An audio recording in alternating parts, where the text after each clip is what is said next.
Hello student, good morning. So as you know, we have started chapter number 12 and our next topic is family tree. Okay, so in your textbook also you can see in your textbook on page number 167. Okay, so there is one beautiful family picture. Okay, you have to read and learn them. Okay, now we are going to learn about this.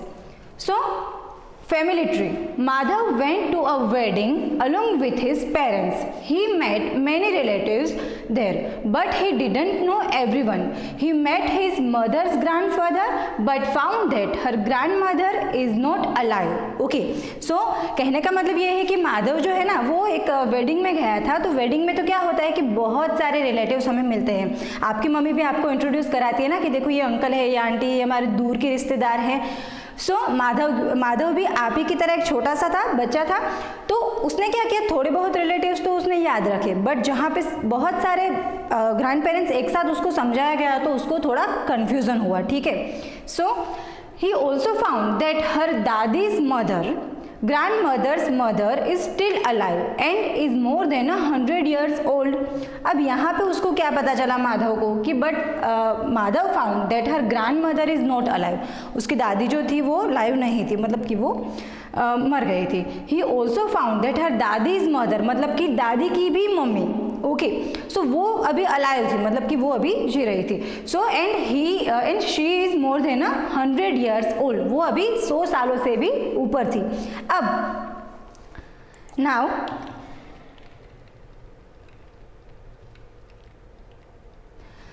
Madhav got confused. वो भी थोड़ा confused हो गया क्योंकि बहुत सारे relations उसको एक साथ उसकी मम्मी ने समझाए. ठीक है. तो कभी कभी होता है ना कि आपकी भी मम्मी एक साथ आपको सब समझाती, तो आप बोलते हो ना मम्मा को कि थोड़ा मुझे ना धीरे धीरे समझाओ ताकि मुझे समझ में आए.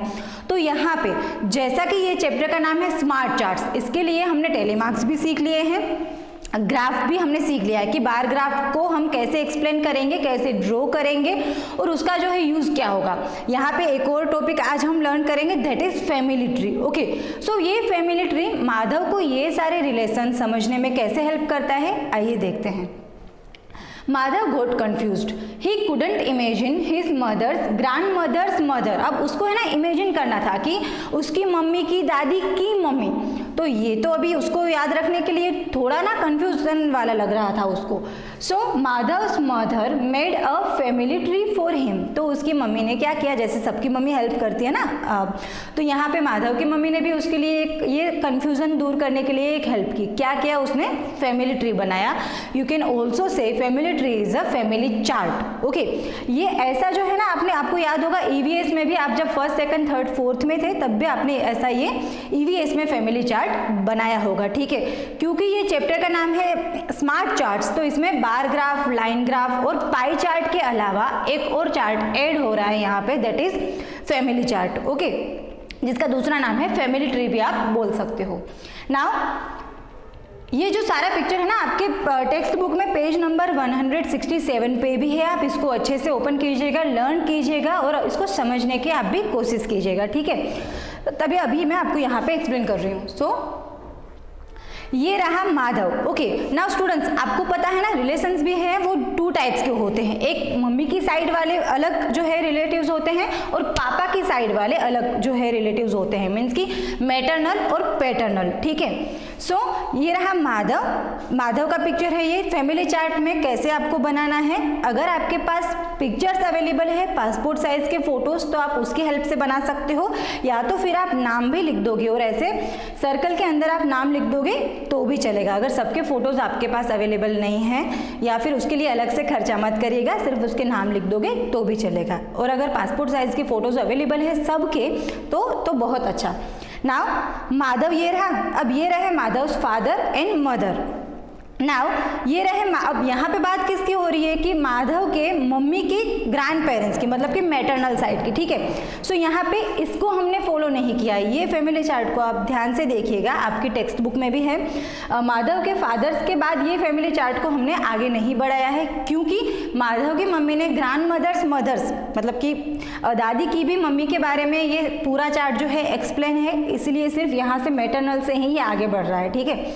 सो ये रहा माधव, उसके माधव के फादर और मदर। अब मम्मी की ये जो मम्मी का फोटो है उससे यहाँ से ये जो पूरा फैमिली चार्ट है वो ग्रो हो रहा है। दैट मीन्स ये माधव मदर है जिसका नाम है शोभा, तो शोभा के फादर एंड मदर। अब फिर से यहाँ पे ये फैमिली चार्ट जो है वो ग्रो हो रहा है, एक पैटर्नल साइड का मतलब कि पापा की साइड का, और एक है मैटरनल साइड का मतलब कि मम्मी की साइड का। किसकी साइड मतलब कि किसके, माधव मदर शोभा के, ओके, शोभा जी के फादर के साइड का और मदर के साइड का।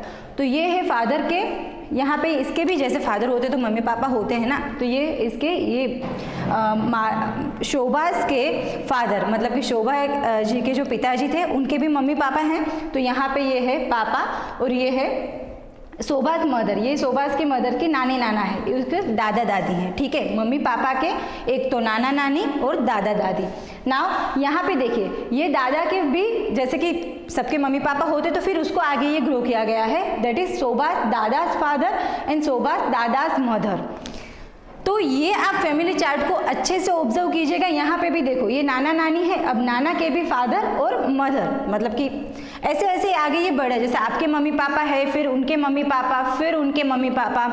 तो क्योंकि यहाँ पे उसकी मदर के ही ग्रैंड मदर और ग्रैंड फादर की बात हो रही है, तो पैटर्नल साइड का जो ये है वो आगे नहीं बढ़ाया गया है, ठीक हो ठीक। यहाँ पे शोभास के मदर की ही बात हो रही है, तो उनके मम्मी पापा के ही ये पूरा फैमिली चार्ट है। और एक मैं आपको इजी एग्जांपल समझाऊँ तो इसको क्या बोलते हैं, जनरेशंस। फॉर एग्जांपल यहाँ पे देखो ग्रेट ग्रैंड पेरेंट्स, यहाँ पे पूरा ये एक साइड में आपकी टेक्स्ट बुक में भी है, जनरेशन पूरा लिखा हुआ है। फर्स्ट वन है फर्स्ट जनरेशन, मतलब कि आप जो हो ना जैसे वो अभी फर्स्ट जनरेशन हो, ठीक है। तो फर्स्ट जनरेशन है माधव, सेकंड जनरेशन ये रहा, okay, first second third fourth और फिफ्थ। तो ऐसे करके ना आपकी बुक में भी ऐसा ये पूरा अच्छे से चार्ट है, इसको आप सिर्फ समझिएगा, ठीक है, और इसको ऑब्जर्व कीजिएगा। सो इसके रिगार्डिंग ही ये कि इसको क्या बोलते हैं, फैमिली चार्ट या तो फैमिली ट्री। तो इसके रिगार्डिंग ही कुछ क्वेश्चंस हैं। Madhav's mother helped him understand her family with the help of this drawing. Okay, so you can also find out about your older generation using such a family tree. तो जैसा कि मैंने आपको बोला आप भी ऐसा अपना फैमिली चार्ट चाहे वो स्मॉल बनाओ, आपके मम्मी पापा के पैटर्नल और मैटरनल दोनों साइड्स का, या तो फिर कोई एक साइड का बनाओ तो भी चलेगा। ओके, सो यहाँ पे भी कुछ इजी क्वेश्चन है। How many grand parents in old Shobha have. तो शोभा के रिगार्डिंग ये जो है, जैसे कि ये शोभा की बात हो रही है ना, माधव की मम्मी कौन थी, शोभा। तो शोभा के ग्रैंड पेरेंट्स कितने हैं तो वो आपको देखना है कि दादा दादी नाना नानी। So they are 4 grandparents. Okay, so ये फैमिली, कहने का मतलब क्या हुआ कि ये जैसे बार ग्राफ है, लाइन ग्राफ है, पाई चार्ट है, ये सारे चार्ट हमें क्या यूजफुल होते हैं कि जैसे हम इजीली कोई इन्फॉर्मेशन है वो हमारे पास आ सकती है, इजीली उसको हम समझ सकते हैं या फिर समझा भी सकते हैं। यहाँ पे भी बात यही आ रही है कि ये जो फैमिली चार्ट है, फैमिली ट्री है, अब क्या हुआ कि जैसे माधव की मम्मी माधव को बोल रही थी कि ये हमारे इतने इतने रिलेटिव्स है, तो फिर माधव ने सुनने में क्या किया, कंफ्यूज हो गया। बट अगर यही थिंग उसने ये फैमिली चार्ट में पूरा एक्सप्लेन किया कि ये उसके मम्मी पापा, ये इसके मम्मी पापा, ये हमारे नाना नानी, ये दादा दादी, तो उसको ईजिली एक्सप्लेन हो गया, उसको समझ भी आ गया। तो ये यूज़ है, ये इसका बेनिफिट है ये फैमिली चार्ट का। ओके, सो आप भी कोशिश कीजिएगा अपनी नोटबुक में ऐसा एक फैमिली चार्ट बनाओ। अगर स्मॉल भी बनाओगे मम्मी पापा या दादा दादी नाना नानी तक तो भी चलेगा, ठीक है। नाउ एक और एग्जांपल है जिसमें क्या है पता है, जिसमें आपको एक सिंबल इंडिकेट करना है। फॉर एग्जांपल यहाँ पे आदित्य लिखा है, आप अपना नाम भी लिख सकते हो। ओके, सो आदित्य के लिए यहाँ पे मैथ्स के बेसिक शेप्स लिए गए हैं। सर्कल आदित्य के पेरेंट्स के लिए, मतलब कि आदित्य के मम्मी पापा के लिए यहाँ पे है रेक्टेंगल, ठीक है। तो रेक्टेंगल फिर आपको समझ जाना है कि सर्कल आया है तो ये आदित्य की बात हो रही है। मतलब कि कई बार क्या होता है, हम कोई गेम भी खेलते हैं तो एक हम सिंबल रख देते हैं ना कि ये सिंबल है इसका। ये फैमिली चार्ट भी थोड़ा इस टाइप का है कि पहले के फैमिली चार्ट में क्या था, ये वाले चार्ट में कि पूरे के पूरे पिक्चर्स हैं, ठीक है, जिसके पिक्चर्स अवेलेबल नहीं है उसके नाम लिखे हुए हैं, ठीक है। जैसा कि मैंने आपको बोला कि या तो आप पिक्चर्स भी यूज़ करो या तो फिर नाम भी लिख दोगे तो भी चलेगा। अब सेकंड जो मैं आपको फैमिली चार्ट बता रही हूँ ना, उसमें आपको शेप्स का यूज़ करना है। ये रहा, ओके तो इसमें क्या है, एक इंडिकेशन है कि आदित्य के लिए आपको सर्कल करना है, आदित्य के पेरेंट्स के लिए आपको क्या करना है, रेक्टेंगल। आदित्य के ग्रैंड पेरेंट्स के लिए मतलब कि दादा दादी के लिए, नाना नानी के लिए आपको क्या करना है, स्क्वायर करना है। और यहाँ पे है आदित्य's ग्रेट ग्रैंड पेरेंट्स, उसके लिए ये सिंबल आपको यूज करना है। सो अब इसका भी क्या बेनिफिट होगा आपको कि जैसे कि यहाँ पे है, जैसा कि फर्स्ट जनरेशन से ही हम स्टार्ट करते हैं, ठीक है। तो आदित्य, फिर उसके मम्मी पापा, फिर ये है उसके मम्मी पापा, मतलब कि पापा के भी मम्मी पापा, मम्मी के भी मम्मी पापा, ठीक है। फिर यहाँ पे ये मम्मी पापा के मतलब कि जैसे कि ये आदित्य है, उसके ये पापा हैं, ये पापा के मम्मी पापा। अब वहाँ पे भी दो साइड हो गई ना, एक पैटर्नल और एक मैटरनल। तो यहाँ पे भी देखो वो उसके ग्रेट ग्रैंड पेरेंट्स है। तो ये आदित्य, उसके पेरेंट्स, उसके ग्रैंड पेरेंट्स और उसके ग्रेट ग्रैंड पेरेंट्स, मतलब कि दादा दादी और नाना नानी। सेम इस साइड भी देखो, आदित्य के ये फादर है संतोष, ठीक है, और आदित्य की मदर है स्मिता। तो स्मिता के भी मम्मी पापा, और ये जैसे स्मिता जी के फादर के ये है मम्मी पापा, और यहाँ पे भी जैसे ये स्मिता जी के मदर के मम्मी पापा, मतलब कि पैटर्नल और मैटरनल, जैसे आपके भी होते हैं ना दादा दादी और नाना नानी, ऐसे ही यहाँ पे है। यहाँ पे डिफरेंस क्या है कि यहाँ पे सिर्फ पिक्चर्स हमने यूज़ नहीं किए हैं, शेप्स यूज़ किए हैं, ठीक है। आप वो शेप्स में यहाँ पे नाम भी लिखे हुए हैं तो आप नाम भी लिखोगे तो भी चलेगा, या तो फिर सिर्फ ये शेप्स जो है यूज़ करो तो भी चलेगा। यहाँ पे ये बेसिक शेप्स लिए गए हैं, आप और कोई भी सिंबल जैसे स्टार है या और कोई भी सिंबल्स आप ले सकते हो, ठीक है। सो यहाँ पे भी एक क्वेश्चन है, according to this chart, okay, so how many grandparents does Aditya have. अब आदित्य के पास कितने ग्रैंड पेरेंट्स हैं? So as you can see, dada दादी नाना नानी, so they are 4 grandparents, Sanjay, Sumitra, Ashok and Suja. तो आदित्य के कितने ग्रैंड पेरेंट्स हुए? ये तो इसके मम्मी पापा हुए, संतोष और स्मिता, ठीक है। तो उसके ग्रैंड पेरेंट्स कितने हुए? दादा दादी और नाना नानी। तो that means Sanjay, Sumitra, Ashok and Sudha. Now next question is how many great grandparents does Aditya have. Great grand parents मतलब कि दादी दादा के भी mummy papa. So that is 1 2 3 4 5 6 7 and 8, मतलब कि दादी दादा और नानी नाना के भी मम्मी पापा। सो वो क्या हो गए आपके great grandparents. So they are 8 in numbers. So यहाँ पे भी हमने क्या सीखा है कि जैसे फॉर एग्जांपल आपके पास ये फैमिली चार्ट है, फैमिली ट्री है, सो उससे क्या होता है आप इजीली जो है थिंग्स को, क्वेश्चन को सॉर्ट आउट कर सकते हो, इजीली समझ सकते हो और समझा भी सकते हो, ओके। आप भी ऐसा एक फैमिली चार्ट में यही इंसिस्ट करूंगी कि आप भी अपनी नोटबुक में ऐसा बनाओ और मुझे इसके व्हाट्सएप इमेजेस जो है वो मेरे नंबर पे भेजो। Now next topic is line, मतलब आपको पता है ना लाइन चार्ट के बारे में। जब हमने पहले ही डेफिनेशन इसका सीखा था तभी हमने एक्सप्लेन किया था कि जो चार्ट्स के हैं मेनी टाइप्स होते हैं, for example bar graph, line graph. तो ये टॉपिक में हम क्या सीखेंगे? लाइन ग्राफ के बारे में। आपकी टेक्स्ट बुक में इन योर पेज नंबर 168 पे ये पेजेस हैं, आप अच्छे से इसको ऑब्जर्व करना और देखना। So growth chart of a plant, यहाँ पे प्लांट का ग्रोथ चार्ट दिया गया है, ठीक है। अब लाइन ग्राफ किसके लिए यूज करते हैं? जिसमें कंटिन्यूसली जिसमें चेंजेस आते हैं ओवर द टाइम या टाइम पीरियड के रिगार्डिंग कंटिन्यूसली चेंजेस आते हैं, उसी के लिए पर्टिकुलर हम लाइन ग्राफ जो है वो यूज करते हैं। यहाँ पे भी एक टॉपिक है growth chart of a plant, मतलब कि प्लांट जो है, जैसा आपको पता है कि प्लांट्स को हम जो है वो प्लांटेशन करते हैं तो वो पहले सीड होता है, फिर उसको हम वाटरिंग करते हैं तो वो जो है ग्रो होता है, फिर वो धीरे धीरे जो है हाइटेड हो जाता है। तो यहाँ पे भी एक उसके रिगार्डिंग एक पूरा एक ही आपके पास डेटा है एक टेबल में, उसमें क्या लिखा है कि डे, मतलब कि अमित जो है यहाँ पे वो डे 0 से ही, मतलब जब से उसने प्लांटेशन किया है तब से उस प्लांट को अच्छे से वो ऑब्जर्व कर रहा है, ठीक है। So length of plant in centimetre, okay, यहाँ पे आपकी टेक्स्ट बुक में ये लिखा हुआ है, ये टेबल से है।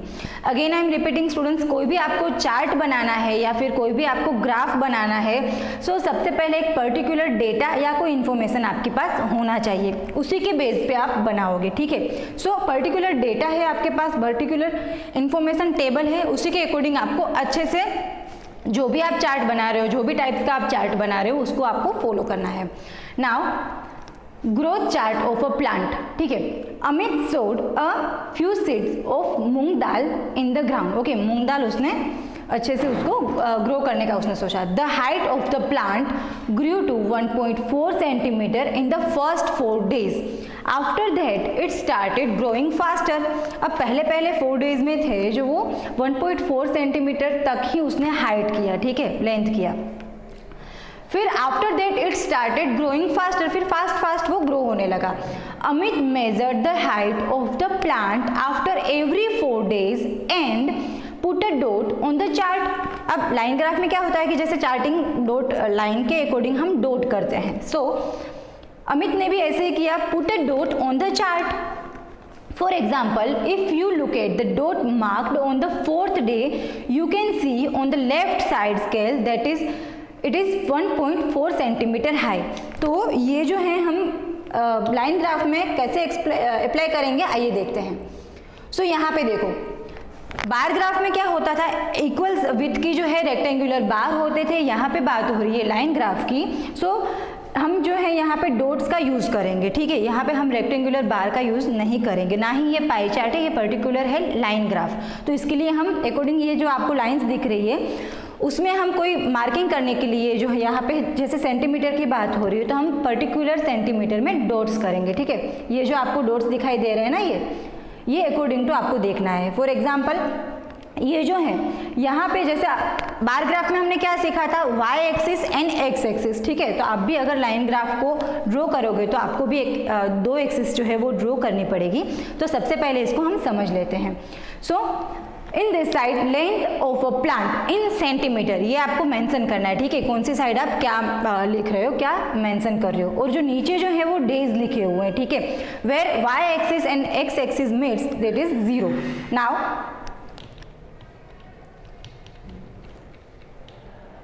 यहाँ पे देखो जैसे 0 days पे है, मतलब कि एक ही दिन पे जब उसने प्लांट्स जो है वो उसने बोया तब जो है वो एकदम मतलब था ही नहीं, उसकी हाइट नहीं थी। फिर धीरे धीरे 4 days के बाद आपने अपनी स्केल से आप अपनी टेक्स्ट बुक में ये मेज़र करना, ठीक है। तो ये देखो 1.4 सेंटीमीटर है, 1 2 3 और 4, तो ये 1.4 सेंटीमीटर पे ये डॉट है, दैट मीन्स कि 1.4 centimetre on a 4th day.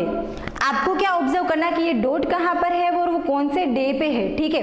यहाँ पे 0 के बाद 1 2 3 स्किप है, डायरेक्टली 4 नंबर है, ठीक है, दैट मीन्स 4th डे। यहाँ पे भी देखो 5th 6th 7th डे का नहीं लिखा है, डायरेक्टली 8 days लिखा है, मतलब कि 4 days का जंपिंग यहाँ पे सीक्वेंस लिखा है। ओके, सो 8 days पे देखो 8 days पे कितना है, तो यहाँ पे आपको अपनी स्केल से मेजर करना है, that is upon 5। So 0 4 8 days 12 days, तो ये जो डॉट मार्किंग है ना उसके अकॉर्डिंग आपको with the help of the scale ये मेजर करना है, क्योंकि यहाँ पे जो है पूरा स्केल नहीं है, पूरा का पूरा किसी भी ये जो है प्लांट का पर्टिकुलर 1 सेंटीमीटर पे नहीं है, वो उसके एबोव जा रहा है पर्टिकुलर सेंटीमीटर से। फॉर एग्जांपल है 5.6 है, तो आपको क्या करना है, फॉर एक्यूरेसी आपको स्केल से अच्छे से मेजर करना है, ठीक है। अभी यहाँ पे देखो कंटिन्यूसली चेंज कहाँ पे हो रहे हैं, जैसे यहाँ तक तो देखो इतना ग्रो हो रहा है, फिर डायरेक्टली इतना, फिर यहाँ पे देखो ये जो ओवर टाइम है मतलब कि 12 days से लेके 16 और 20 days यहाँ पे ये कंटिन्यूसली चेंजेस आ रहे हैं, ठीक है। सो ये कंटिन्यूसली चेंजेस के लिए ही ये लाइन ग्राफ यूज होता है, ठीक है। So now according to this lines आपको कुछ MCQs दिए गए हैं in your text book, okay. Again I am repeating students, आपको जो है ये जो है सेंटीमीटर जो है अपनी स्केल से अच्छे से मेजर करना है, ठीक है, क्योंकि वो पर्टिकुलर कोई 1 सेंटीमीटर में नहीं है। फॉर एग्जांपल पूरे के पूरे 2 सेंटीमीटर में नहीं है, 2.34 ऐसे 5.6, तो ऐसे सेंटीमीटर में जिससे आपको पर्टिकुलर मिलीमीटर जो है वो अच्छे से मेजर करने रहेंगे अपनी स्केल से। So now between which days did the length of the plant changes the most, कौन कौन से डेज में जो है प्लांट जो है वो कौन से दिन पे ज़्यादा से ज़्यादा चेंजेस हो रहा है। सो दैट इज ऑप्शन में है 0 to 4, 4 to 8, 8 to 12, 12 to 16 और 16 to 20। सो यू कैन सी यहाँ पे देखो यहाँ पे भी इतना चेंजेस नहीं है, यहाँ पे भी नहीं है, पर ये जो पूरा है ना 8 से लेके पूरा यहाँ तक, तो यहाँ पे ज़्यादा से ज़्यादा चेंजेस है। तो आपको क्या करना है, अकॉर्डिंग टू राइट ऑप्शन आपको टिक करना है, that is 8 to 12। Now What could be the length of this plant on the 14th day? अब 14th डे पे इसका क्या होगा? तो स्टूडेंट्स आई रिकमेंड कि यहाँ पे जो है ना 14 डेज का यहाँ पे लिखा नहीं है, 12 to 16 ही है डायरेक्ट, तो आपको 13 और 14, तो 14 डे पे आपको इमेजिन करना है, ठीक है। सो ये रही 13 और 14 डेज का ये रहा, और आपको इमेजिन करना है कि वो कितने पे होगा, कितने पे प्लांट ग्रो होगा। सो यहाँ पे भी मैंने एक नोट किया है, दैट इज 9.9। आप भी अपने स्केल से पर्टिकुलर आपको ये मेजर करना है। सो मैंने 9.9 सेंटीमीटर में ये करा है। Will the plant keep growing all the time? क्या वो हमेशा, क्योंकि प्लांट जो है वो तो ग्रो होता ही रहता है। सो आपको इमेजिन करना है कि what will be its length of 100 day, make a guess, आपको एक गेस करना है कि वो 100 डे पे है, कितना ग्रो होगा इन सेंटीमीटर, ओके। सो स्टूडेंट्स यहाँ पे एक और एग्जाम्पल है लाइन ग्राफ का, जो कि आपको मैं एक्सप्लेन कर रही हूँ, ठीक है। सो यहाँ पे क्या है पता है कि पैटर्न ऑफ प्लांट के रिगार्डिंग ही है, पर यहाँ पे सिर्फ आपको इजीली मैं आपको एक्सप्लेन कर रही हूँ। मंथ भी है, लेंथ भी है, जैसे प्लांट के हम लेंथ किस में मेजर करते हैं, सेंटीमीटर में। So how many centimetres did the plant grow in the 3rd month from the 1st month? अब आपको क्या करना है स्टूडेंट्स कि 3rd month from the 1st month, 1st month से लेके 3rd मंथ तक कितना ग्रो हुआ है प्लांट, तो वो कैसे देखना पड़ेगा। सो 3rd मंथ में से 1st मंथ को आपको माइनस करना है। ये जो पूरा चार्ट है ना आपकी टेक्स्ट बुक में नहीं है, मैंने ये अलग से एक्सप्लेन करने के लिए आपको लिया है, आपको इसका इमेज लिया है। So that means 3rd month में से 1st मंथ की जो है ना मेजर लेंथ जो है आप माइनस करोगे तो आपको मिल जाएगी। तो 3rd मंथ में देखो कितने लेंथ है, 3 सेंटीमीटर, और 1st मंथ में देखो कितनी लेंथ है, 1 सेंटीमीटर। सो इजी ना। सो 3 - 1, so what will be the answer, 2 centimetre. यहाँ पे हम 2 सेंटीमीटर क्यों लिख रहे हैं, क्योंकि आपको क्या करना है, यहाँ पे देखो 3rd month from the 1st month, 1st month से 3rd मंथ तक का देखना है कि उन दोनों के बीच के मंथ में कितना जो है प्लांट ग्रो हुआ है। Now what was the length of the plant in the 10th month? तो आपको क्या करना है, ये मंथ है, ये सेंटीमीटर में है। सो जैसा कि लाइन ग्राफ में क्या होता है, कंटिन्यूसली चेंजेस होते हैं, ठीक है। सो नाउ हमें 10th मंथ की लेंथ देखनी है, ठीक है। तो ये रहे मंथ 1 2 3 4 5 6 7 8 9 एंड 10। सो ये रहा 10th मंथ, और उसमें आपको फॉर एक्यूरेसी, क्योंकि ये आपको देख के भी पता चल जाता है, पर एक्यूरेसी के लिए आपको क्या करना है, स्केल की हेल्प लेनी है, ठीक है। सो 10th मंथ में देखो कितने सेंटीमीटर है, 6 centimetre.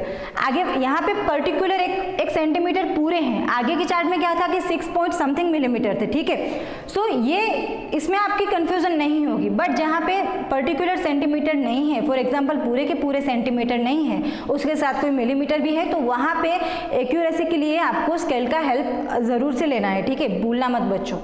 So now 10th month में है 6 centimetre. How much did the plant grow from the 1st month to 12th month, ठीक है। 1st मंथ से 12th मंथ के बीच में कितना ग्रो हुआ है वो आपको देखना है। सो 1st मंथ में कितना है, यहाँ पे देखो 1 सेंटीमीटर, और 12th मंथ में देखो 12th मंथ में कितना है, 6 सेंटीमीटर। तो दोनों के बीच में वो प्लांट जो है कितने सेंटीमीटर में लेंथ हुआ है, दोनों के बीच का देखना है। दैट मीन्स कि 6 - 1 that is 5 centimetre. Okay students, so in this line graph में आपने क्या सीखा लाइन ग्राफ के टॉपिक में, कि ये जो लाइन ग्राफ है कंटिन्यूसली ओवर टाइम पीरियड जो है चेंज होता है, उसके लिए हम लाइन ग्राफ यूज करते हैं। सो स्टूडेंट्स आपको इसके रिलेटेड भी होमवर्क भेजा जाएगा, जो कि आपको अच्छे से करना है, ठीक है।